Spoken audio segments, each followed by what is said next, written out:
Todd here in the studio with number 2 in the series of how I shot this.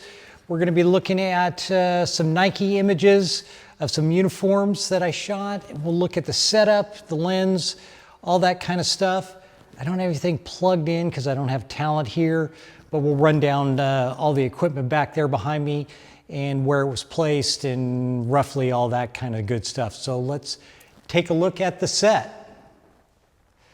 So right here you can see above me, I've got a 7-inch reflector with a 30-degree grid on it, and that's the main light that was on the subject, and it depends on your height of your subject, obviously, as to how high this goes and how far you want to move it forward or backward of the talent just to create the rake down the front. If it's more dramatic, you go more over the top. If you want to see some more details of things, then you've got to bring it a little more forward to come into the front of him. But that's your main light of the subject is right overhead, right there. And the other lights back here, we've got 11-inch reflectors on these with 30-degree grids as well. And these guys are 13 feet. They were 13 feet away from the subject, coming in at a side angle like this. So they're edge lighting the arms and the legs. And then you've got those back there. Everything's set to low power because you're going to be shooting at f2.8 if you're going to shoot with a tilt shift lens like I did with the 90-degree tilt shift. That's the lens I used, and we'll talk more about that in a minute. But if you're going to be back there and then determine how far away you're going to be from the subject when you shoot, that's all determined on where you're going to crop. Are you cropping the feet off? Like on some of these, I cropped the feet off. On others, I left the feet in. And I didn't sweep the background all the way out. I left the white floor below him because I wanted a ring around him where the grid hit the ground so the black wasn't fully swept out. And you can do that if you want, have it fully black out there and go black all the way down. But for the purposes I had, I left the white floor and black background and kept him, and the subject was 15 feet away from the background.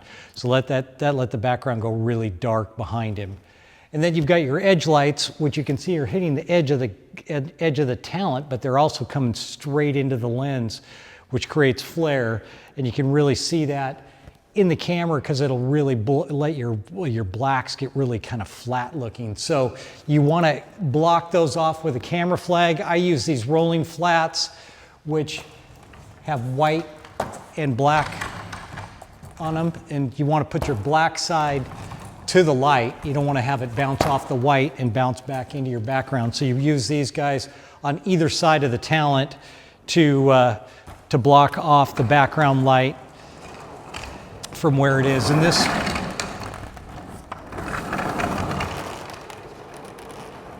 have it usually out in front of the talent a little bit, and you just move these guys out as far as you need to get your crop. If it's vertical, then you definitely have more ease to block out that light. But if you're shooting horizontally, then you've got to really get these things as far out as you can to get that nice full width of the horizontal shot. And like I said before, power, you want to be on really low power because you're shooting it wide open with this guy right here, which is a 90 tilt shift. And then I take it and if I'm shooting vertically like this, I rack the focus either way, up or down, just to create the look I want to get. So I've got this thing fully cranked one way or the other, up or down, depending on what part of the person I'm focusing on. Usually with the Nike uniform, it was for the logo here or something like that. If it was Michigan or whatever it was, that's where I would be focusing. And then this thing fully tweaked would give me that instant fall off and that cool out of focus look. So that's where you go there. And that lens, I've had this lens for a long time. It's a great lens. I definitely am using it incorrectly. It's obviously an architectural lens, but I never really use it for that. So that's the basic setup for the whole thing. Again, your talent is 15 feet away from the background. It could be more. It could be less as long as you just keep that background black. You got your edge lights and everything. You know, once you do your test image, you can see what kind of power, how much you want the edge light to blow out, if you want it to barely show up or whatever. And then moving that top head that's lighting the subject with the grid, how far you pull it forward, whether it rakes down the front or it's a little more over the top, and it just totally puts his eyes in shadow and everything way more dramatic. Okay, so now let's look at the image in Photoshop and see what I did from there. Another thing I forgot to mention is the way I create the smoke or whatever behind the person. For some I do, some I don't. It all depends. I use a commercial steamer, which you can kind of see the whole thing here.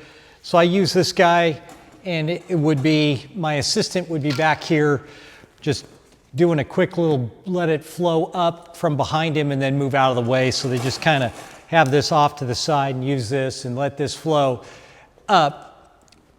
And that way the edge light is edge lighting all that smoke, backlighting it, and it shows up great that way.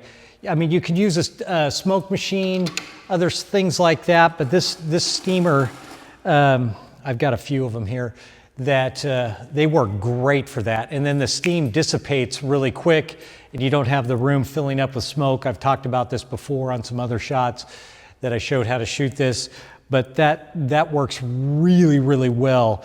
And you don't have all that smoke that's just floating in the air around because the steam just dissipates. Now let's get into Photoshop.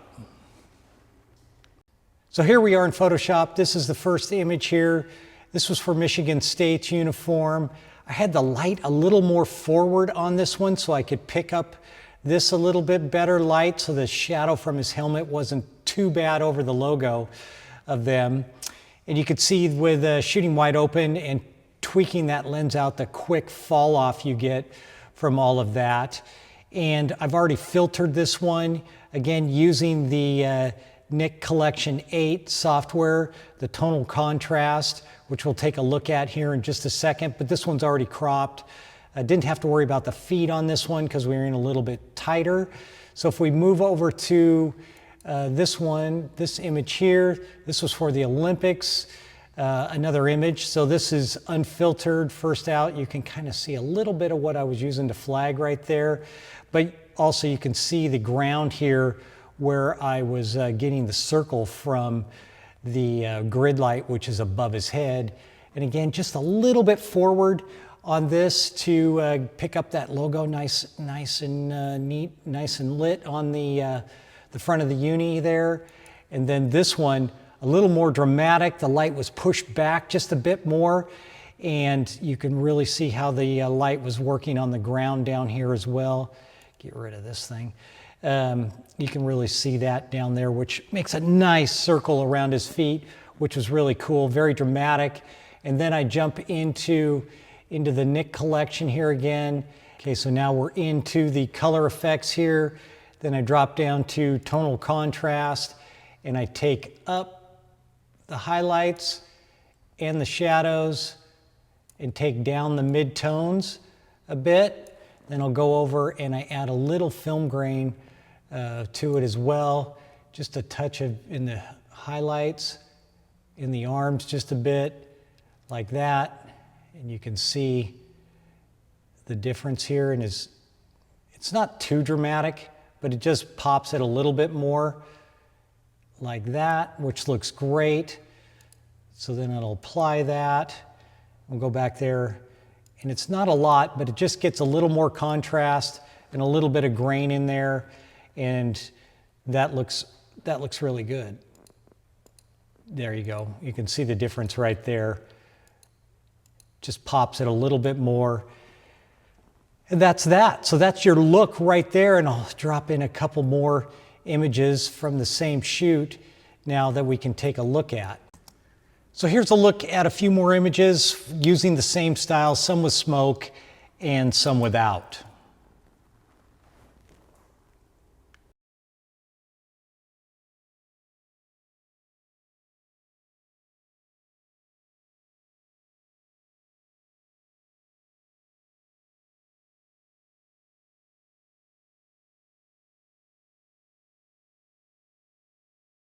That was a look at the images. Here's a basic lighting diagram that shows you how things were set up roughly. Change it to however you need, to your needs. This is just a basic setup that can get you in the ballpark. And as always, leave questions, comments below. I'll answer them if I know the answer. Hopefully I do. And check out the first in the series if you want. That was an X Games shot on location outside. And the next one will be coming next week. You can check that out as well, and check out any of my other videos too. Again, I appreciate you watching as always, and until next time, I'm out.